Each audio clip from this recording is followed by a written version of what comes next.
I was afraid to raise my eyelids, but looked out and saw perfectly under the lashes.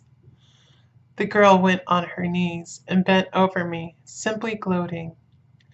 There was a deliberate voluptuousness which was both thrilling and repulsive, and as she arched her neck she actually licked her lips like an animal, till I could see in the moonlight the moisture shining on the scarlet lips and on the red tongue as it lapped the white, sharp teeth.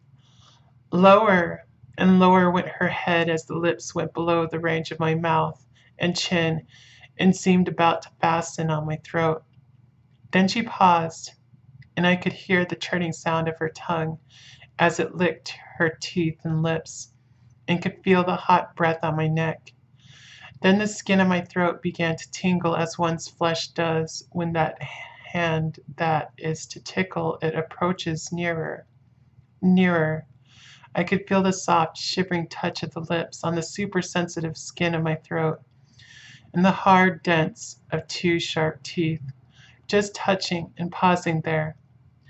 I closed my eyes in a languorous ecstasy and waited with beating heart. But at that instant another sensation swept through me as quick as lightning. I was conscious of the presence of the Count, and of his being as if lapped in a storm of fury. As my eyes opened involuntarily, I saw a strong hand grasp the slender neck of the fair woman, and with giant's power draw it back, the blue eyes transformed with fury, the white teeth champing with rage, and the fair cheeks blazing red with passion. But the Count! Never did I imagine such wrath and fury. Even to the demons of the pit his eyes were positively blazing. The red light in them was lurid, as if the flames of hell-fire blazed behind them. His face was deathly pale, and the lines of it were hard like drawn wires. The thick eyebrows that met over the nose now seemed like a heaving bar of white-hot metal. With a fierce sweep of his arm, he hurled the woman from him, and then motioned to the others as though he were beating them back. It was with the same imperious gesture that I had seen used to the wolves.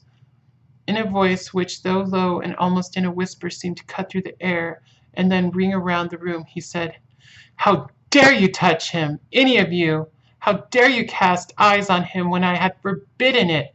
Back, I tell you all. This man belongs to me. Beware how you meddle with him, or you'll have to deal with me." The fair girl, with a laugh of ribald coquetry, turned to answer him. "You yourself never loved. You never love."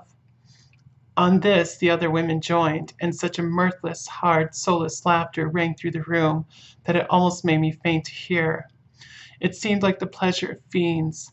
Then the Count turned, after looking at my face attentively, and said in a soft whisper, "Yes, I too can love. You yourselves can tell it from the past, is it not so? Well, now I promise you that when I am done with him, you shall kiss him at your will. No, go, go! I must awaken him, for there is work to be done."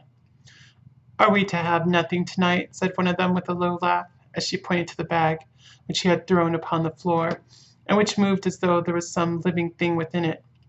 For answer he nodded his head. One of the women jumped forward and opened it.